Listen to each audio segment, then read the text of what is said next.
just in the past few days. So Karl this is Marx. a euro bill. Okay. Okay, yeah. Yeah. What's the value? $0? €0. €0, yeah. And Um, where'd you get that? Is it a real one? It's a real, like it has like a hologram and everything.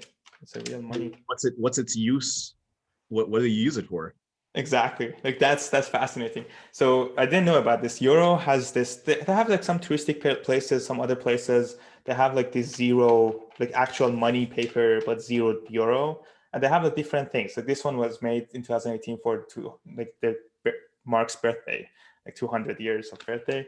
Yeah. But my question is like, is this money? Don't forget, money is just the representation of value in our minds. Money is an intersubjective belief that humans have. And as long as a significant portion of the population believes it has value, it has value. Yeah. So is this money? So, well, not at zero, it's not. I mean, it's the indication is that it's not, but not worth anything. Is this money? What are we looking at? Like this is Russian bill from like 1800s, Wow. 1910. Is that legitimate? Yeah. That's amazing. So is this money? This was. I mean, yes, it was. At one point, it was worth something to someone. Yeah. But that's the question. Like if money, so money depends on like it's subjective now. Like it doesn't. It always was. It always was subjective. And it's and I use the word intersubjective because, again, that's another word that I lifted from Sapiens. It requires a belief in more than one party. Yeah. Because if I have something and you have something, let's say we're trading shells for twigs, and you have to believe that my twigs are worth more than your shells, and we can trade, 2 for 1 or 3 for 2 or whatever it is we decide. And so it is intersubjective. But if I'm alone, there's no trading happening. You need at least 2 parties, I think. Yeah. So that's the thing. By the way, I bought this for $12. So if you want to know. worst trade in history.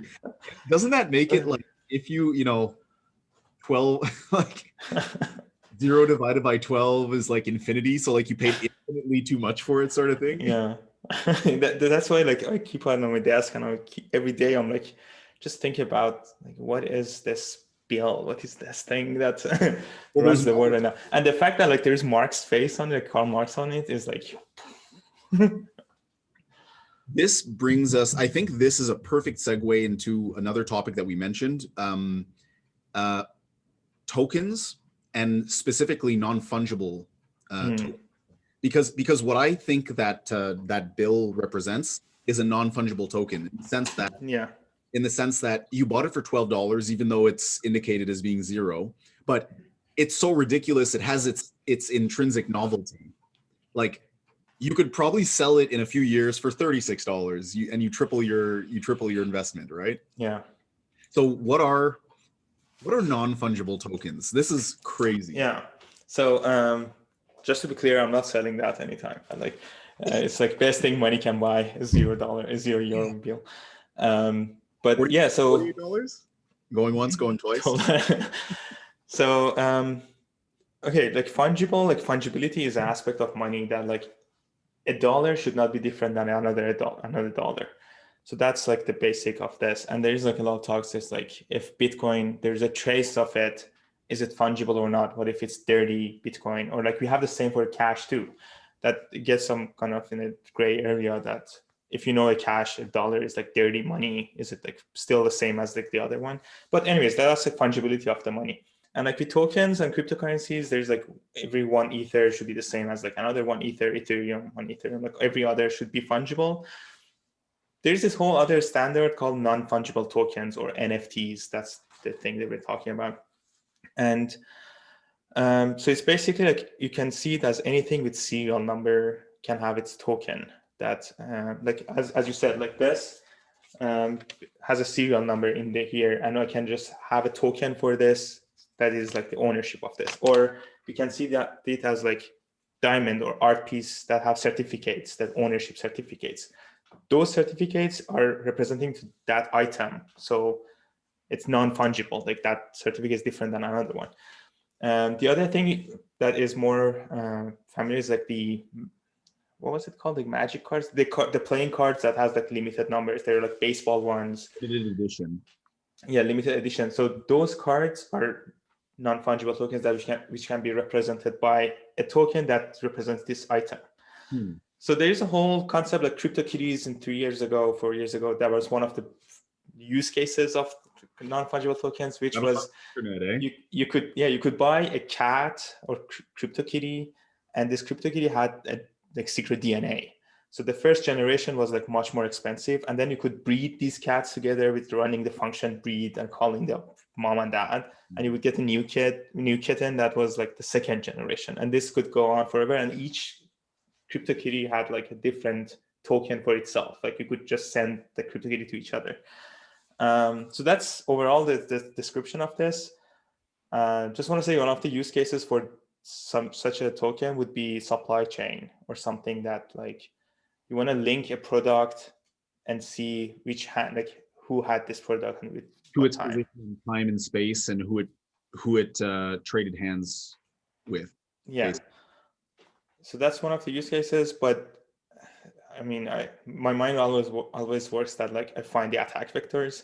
So here with that, like let's say if you want to have this phone, you can have like RFID tag on it, and that tag can have a token which you can see the trace of where it goes. But then this becomes something called a stapling problem, that I can just take this RFID out of this device, put it on something else. You're still tracking on that RFID tag, but not this device. You're right, and what it makes me think is like what you'd almost have to do in a perfect world is then you would have to run another parallel double checking function that looks for, well, was it removed from the phone? And like then you have a GPS tracker in the RFID tag. Anyways, like let's not get there, but like the supply chain itself, like one thing that blockchain can help there is mainly that right now they're still working paper because they don't trust each other on running that database. Like who runs the database in a global market, right? Like this, is it China? Is it the stop sign like Madagascar, or is it like states important, like a port in states? Like who is running this database that tells, if it's digital, that tells this was the path? With blockchain, or as I said, right now there are papers because that's the thing they trust. Like they have a stamp, they give to each other, and usually every item, every container that comes, there's like a huge folder with it, the actual like the trace and like where it went. Right now, if they want to make it digital, the problem is who has the God access to the data, to this database, right? So with blockchain or similar, like I'm not saying the public blockchain like Bitcoin or Ethereum, could be just a technology implemented by the like I don't know if there's a foundation or like some organization that is like overseeing like all this, the supply chain in the global aspect. So yeah, that can help with like the transparency in there, that people can see where those items are coming. Yeah. Is it fair to